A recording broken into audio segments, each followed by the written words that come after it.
The envelope was still on the counter when I got home. I noticed it because I'd placed it there myself 3 weeks earlier.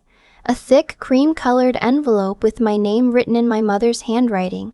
I'd moved it twice, once to open the mail underneath it, once to wipe the counter. But I hadn't opened it.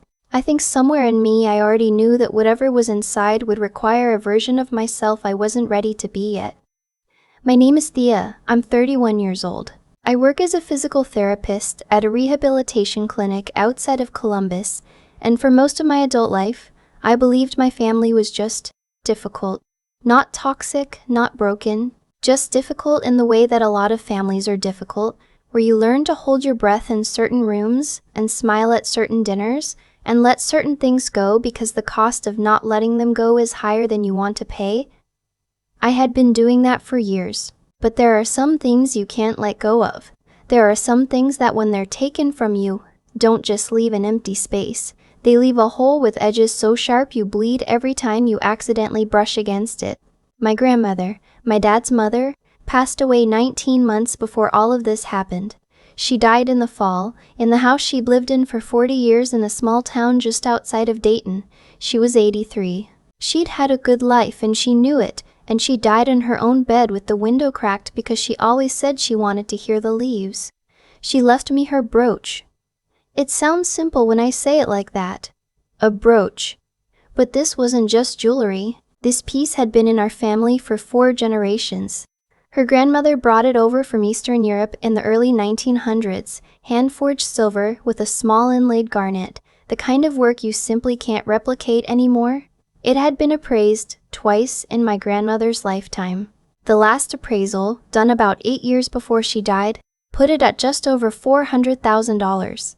By the time she passed, an estate attorney my aunt hired estimated it closer to $460,000. My grandmother chose me specifically. She wrote it into her will, and she told me herself, sitting at her kitchen table the summer before she died, that she wanted me to have it because I was the one who visited. Not out of obligation, out of love. I drove out to see her every other Sunday for 6 years. I brought her crossword puzzle books and Vietnamese takeout from the place on 5th Street that she'd developed an inexplicable obsession with. I sat with her through 2 rounds of knee surgery and one very long February, when she thought she might not make it to spring. She made it to spring. 3 more times, actually. The brooch was mine. Legally, documented, transferred. I kept it in a small cedar box on the top shelf of my closet, wrapped in the velvet cloth it had always lived in. I want you to understand that before I tell you the rest. My younger brother Colt is 27. He's always been the one my parents orbit around, not because he's unkind, but because he has a gift for needing things at exactly the moment everyone around him has the capacity to give. When we were kids, it was always his school play, his baseball tournament, his feelings that needed processing at the dinner table. I learned early to make myself smaller. It wasn't resentment exactly, it was just the architecture of our family. Colt had been struggling for about 2 years. He'd left a job in sales, moved back home, gone through a rough breakup that he described to anyone who would listen as genuinely traumatic. He started seeing a therapist, which was good. Then he started talking about a wellness program, some residential retreat in Sedona, Arizona, 12 weeks. Intensive therapy, outdoor programming, something called somatic healing. The cost was $38,000. My parents did not have $38,000, or rather, they had some of it, but not comfortably. My dad is retired. My mom works part-time at a dental office. They own their house, they have savings, but they're not people who write 5-figure checks without feeling it. I found out about all of this through a phone call from my mom about 3 weeks before I opened that envelope. She called on a Tuesday evening. I was eating leftovers, half watching something on TV. She asked how I was doing in the way she does when she's not actually waiting for the answer. And then she said, "We've been thinking about Colt and this program in Sedona. We really think it could change his life." I agreed. I said it sounded like a great opportunity. She paused and then she said, "We're going to need to help him with the cost." I said that made sense, and I asked if she'd looked into payment plans. Another pause. "We were actually thinking about the brooch," she said. The world went very quiet. "What about it?" I said. Not a question. I knew. I think I had always known this was coming the way, you know, a storm is coming. Not from one cloud but from the way the air changes, the way everything gets slightly too still. She said they'd spoken to a dealer. She said the market for antique estate jewelry was strong right now. She said it would cover the program and then some, and Colt could pay them back eventually, and it wasn't like I was wearing it, and it had just been sitting in a box. That brooch is mine, Mom. She said she knew that. She said they would never do anything without my blessing. She said they were asking, not taking. I said no. I said it clearly and without anger. I said no, this is not something I'm willing to sell. This was given to me specifically by Grandma, and it is not a financial resource for the family. I said I was sorry Colt was struggling and I wanted to help him, but not like this. She said she understood. I believed her, the way you believe a door is locked because you turned the handle once. 3 weeks later, I opened the envelope. It was a letter from my parents, handwritten, which is how I knew my mom had spent real time on it. She has neat handwriting that she's proud of. 2 pages. It started with how much they loved me and what a thoughtful, hard-working person I'd become. Halfway down the first page, it said the brooch had been sold. I sat down on my kitchen floor, not on a chair. The floor. I don't know why. I think my body just found the lowest available surface. The letter explained that they had decided, as a family, their word, that Colt's healing was a priority. That the brooch had been sitting unused. That my grandmother would have wanted her family to take care of each other. That the sale had already been completed and the funds were being used for the program, which Colt was scheduled to start the following Monday. At the bottom, in my dad's handwriting, it said, "We hope you can understand. We love you." I read the letter 4 times. I kept thinking I was misreading something, that there was a line I was missing that would make this make sense. There wasn't. I went to my closet. The cedar box was still on the shelf. I opened it. The velvet cloth was there, folded neatly. The brooch was not. Someone had been in my house. I sat with that for a long moment. Not the theft. Though it was theft, I want to be very clear about that. What they did is called theft, but the specific detail of it. Someone had a key to my apartment. Someone had come in, probably while I was at work, opened my closet, unwrapped the velvet cloth, taken the brooch, and folded the cloth back up. Neatly, like tidying up after themselves. Like the folded cloth made it better somehow. My mother has a key. She's had it since I moved in, for emergencies. I called her. She answered on the second ring, which told me she'd been waiting. "How long ago?" I said. She didn't pretend not to understand. She said about 10 days. 10 days. They had sold my grandmother's brooch, entered my home without permission, removed my property, sold it, 10 days before I even received the letter. I asked if my dad was there. He was. I asked them to put me on speaker. I want to be honest about what happened next because I've replayed it enough times that I'm not sure anymore what I actually said versus what I've imagined saying in the weeks since. But I know I didn't yell. I know my voice stayed level because I was so far past the kind of anger that yells. I was in the territory where anger gets very cold and very clear. I asked 3 questions. Did you enter my apartment without my knowledge? Yes. Did you remove and sell property that legally belonged to me? Yes. Do you understand that what you did is a crime? My dad said they were family. He said families help each other. He said my grandmother would have wanted this. I said she specifically would not have. She chose me. She told me she chose me. You were there. My mom started crying. She said she knew I was upset but that Colt needed this, that he was really struggling, that I had to understand what he'd been going through. I said, I understand completely. And I said no. And you went into my home anyway. I hung up. I called my best friend Joanna, who is also, not coincidentally, a paralegal.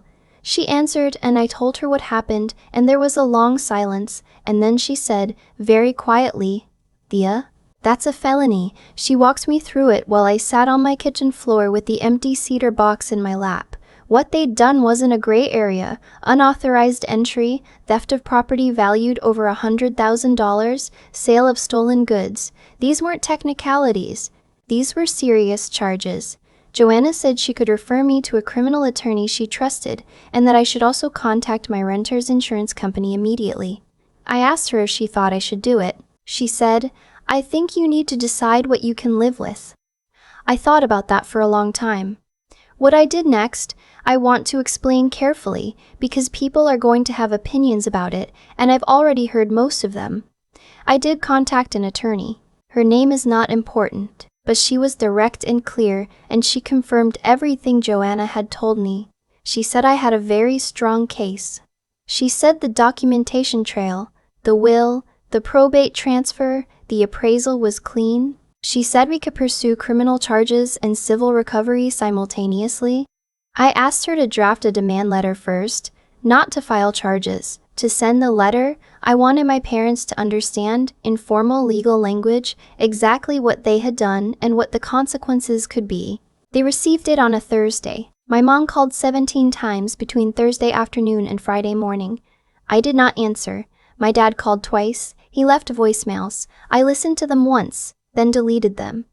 Colt called once, which surprised me. I didn't answer that one either. My aunt, my dad's sister Lena, called on Saturday. I answered because Lena had always been honest with me.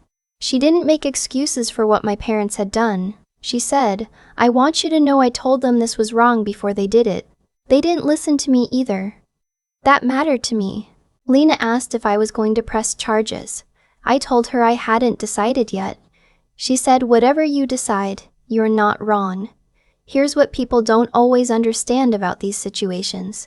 The question is never really whether you're right. You know you're right. The question is what you're willing to do and what you're willing to lose and whether those two things can exist in the same room.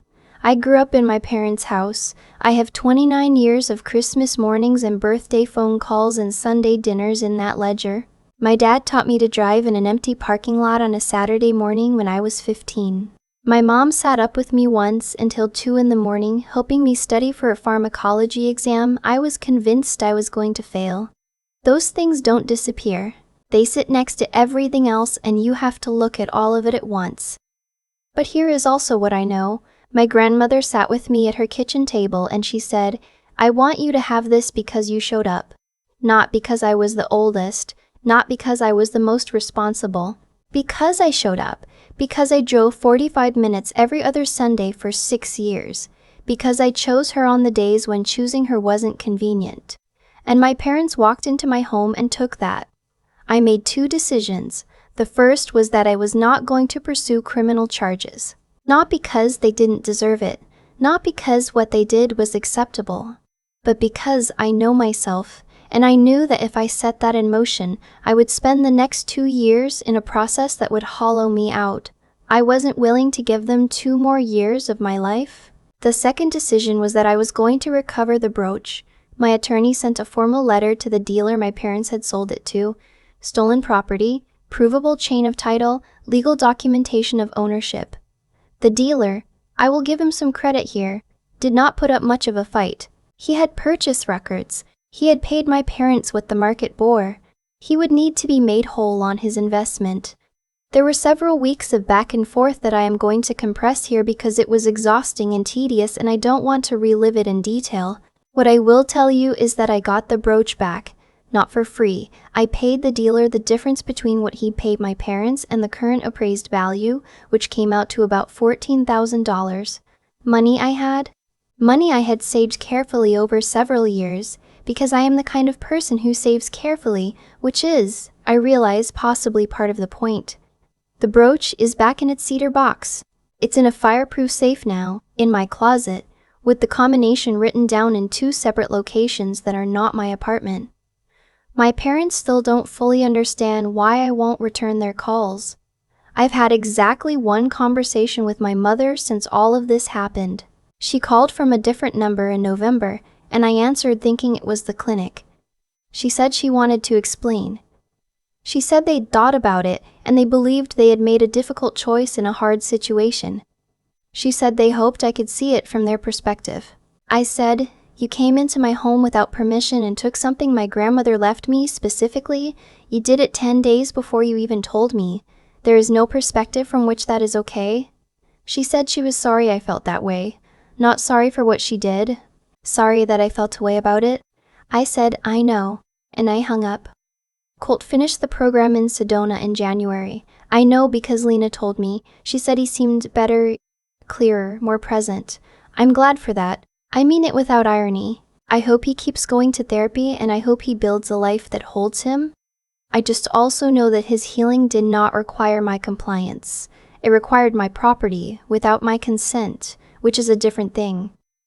I don't know what my relationship with my family looks like from here. Maybe it gets rebuilt over a long time into something smaller and more honest. Maybe it doesn't. I've stopped trying to predict it.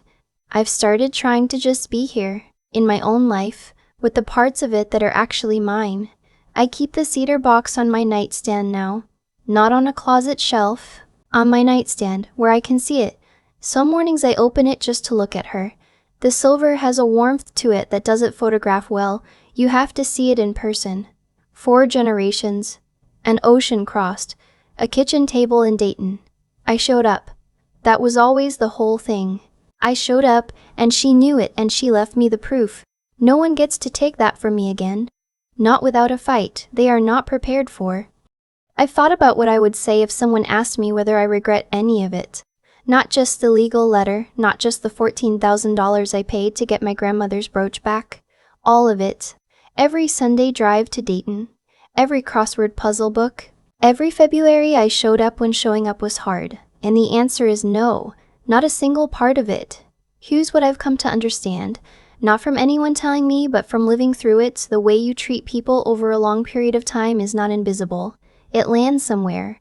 It registers. My grandmother saw me. She saw the consistency. She saw that I wasn't there because I wanted something. I was there because I loved her, and love without agenda is actually quite rare. And people who have lived long enough know the difference immediately. What my parents did came from a place I've had to think hard about. I don't think they're evil people. I think they made a choice that revealed something they may not have known was in them. That under enough pressure, they were willing to cross a line they had no right to cross. And the thing about crossing a line like that is that you don't get to uncross it. You can apologize. You can explain. You can call from a different number and say you hope I can see it from your perspective. But the line has been crossed, and both people in the room know it, and nothing that comes after fully erases that knowledge. My brother Colt is doing better. I'm genuinely glad. And I sat with this long enough to separate two things that are easy to tangle together. I can want good things for him and still be unwilling to fund those good things with something that was never mine to give away. Those two things can both be true. They don't cancel each other out. Joanna told me once while we were still in the middle of all the legal back and forth that the people who get hurt most in situations like mine are usually the ones who are already the most reliable. The ones who showed up.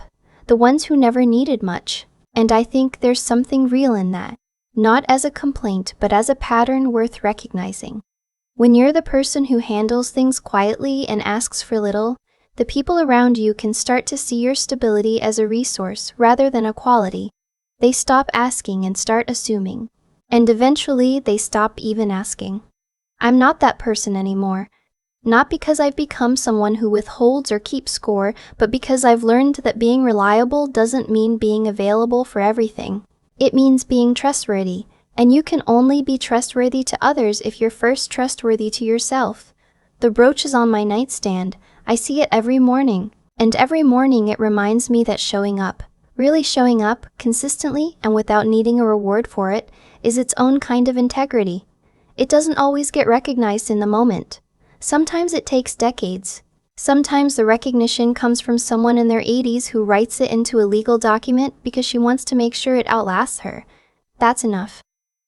That has always been enough. I didn't need my parents to understand what they took from me. I needed to understand it myself. And I do now, more clearly than ever. Show up for the people who see you. Protect what is yours, not out of greed, but out of respect for where it came from. And when someone crosses a line, name it clearly, act accordingly, and let the consequences be whatever they are. That's all I've got. That's the whole thing.